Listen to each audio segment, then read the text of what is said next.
guys! Heto na naman tayong muli para sa tipid tips video. Ang video na ito ay para sa mga gustong lumakas sa bootcamp ng hindi gumagastos at ipapakita ko dito ang mga diskarte. Simulan na natin! Dito ay ipapakita ko muna sa inyo kung anong GR rank ko at level rank para sa ganun, maipakita ko na legit ang life hack na ito.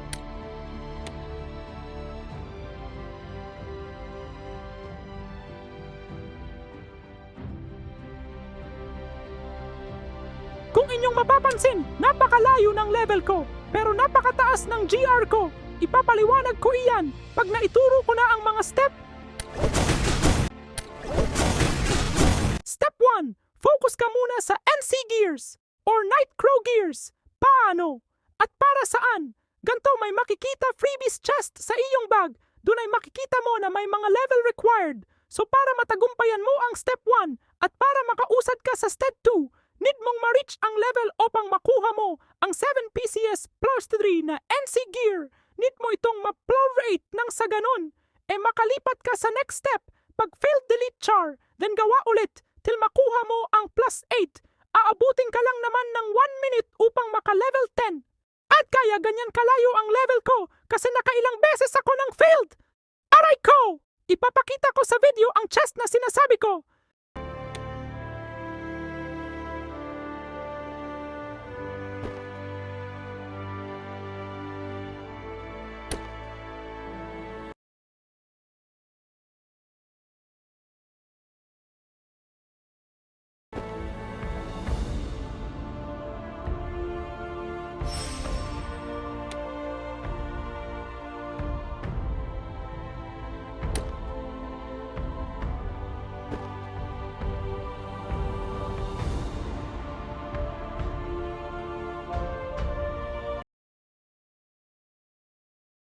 Step 2.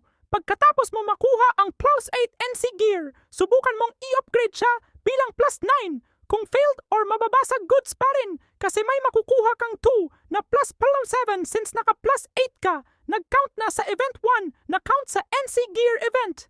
Then ops mo pa yung dalawang nakuha mo upang makakuha ka pa ulit ng 1 na plus 7. Ipapakita ko ulit sa video yung event. Kung swerte ka na pumasok lahat sa plus 8, mas malaki ang GR mo.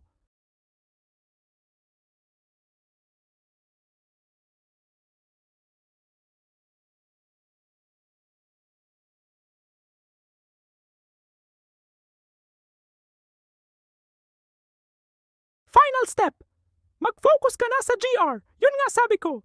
Need mong matagumpayan ang step 1 para dito sa final step kasi need mong makakuha ng 150k GR upang makakuha ka ng free legend mount na ipapakita ko sa video kung saan makikita ang legend chest.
dito na lang sana makatulong. Thank you for watching!